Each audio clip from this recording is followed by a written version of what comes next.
savez que l'actualité en ce moment est traversée par deux questions politiques majeures.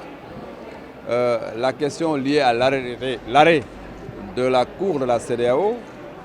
L'arrêt de la Cour de la CEDEAO pose problème et en tant que cadre pour alimenter les éléments de langage au niveau de nos membres, nous avons estimé important de demander à des experts de venir nous en parler. Mais le processus électoral, avec toute la problématique liée aujourd'hui au fichier électoral, devait aussi être abordé. C'est pourquoi je remercie Maître Sey et Maître Pape Sène d'avoir bien voulu accepter de venir véritablement échanger avec nous.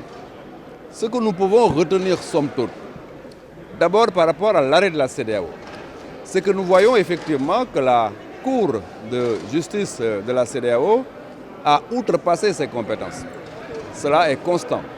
Outrepasser ses compétences et s'est effectivement hasardé sur un chemin qui n'est pas son chemin, en appréciant et en donnant une position qui relève de l'erreur manifeste d'appréciation. Je crois que ça, c'est constant, il faut le dire. Et Maître Pape Sène et Maître Sey l'ont démontré et les cadres aujourd'hui ont tous les éléments pour véritablement se rendre compte que cette Cour est complètement déphasée par rapport à la question qui se pose aujourd'hui au Sénégal. Le parrainage est au contraire un élément fondamental de clarification et de renforcement de la démocratie au Sénégal. Et cela est important. Autre aspect, c'est véritablement la question liée au processus électoral, au fichier électoral. À ce niveau-là aussi, je crois que l'exposé de Maître Sey a été on ne peut plus clair. Parce que nous démontrons que sur toute la ligne, l'opposition qui est allée dans un consensus et dans une acceptation de la méthodologie depuis le début, s'est réveillée soudain à la fin pour remettre tout en question. Et cela ne me paraît pas être élégant, cela ne me paraît pas aussi être, j'allais dire, tout à fait normal pour une opposition dans le cadre d'un État républicain et dans le cadre d'une démocratie majeure. Aujourd'hui, des experts indépendants, des experts qui ont réalisé l'audit de ce fichier nous ont dit de manière globale que le fichier est un fichier de très bonne qualité. Mais nous ont dit en plus que le dispositif institutionnel d'organisation des élections au Sénégal est un bon dispositif.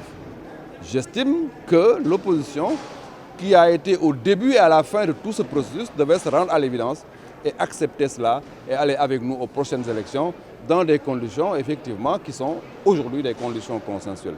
Mais vouloir remettre tout en cause ne me semble pas être élégant pour cette opposition. Elle est de mauvaise foi?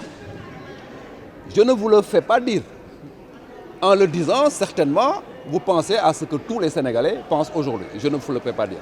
La Cour a outrepassé ses compétences et aujourd'hui, ce n'est pas à la Cour de justice de dire aux Sénégalais, au Sénégal et aux Sénégalais ce qu'ils doivent faire. Nous faisons confiance à nos institutions, nous faisons confiance à notre justice, nous faisons confiance à l'Assemblée nationale, nous faisons confiance au Conseil constitutionnel et je crois qu'à ce niveau-là, notre souveraineté n'est pas en danger. De ce point de vue-là, nous restons droits dans nos bottes et nous aborderons les élections avec un dispositif national qui a été mis en place de la manière la plus souveraine.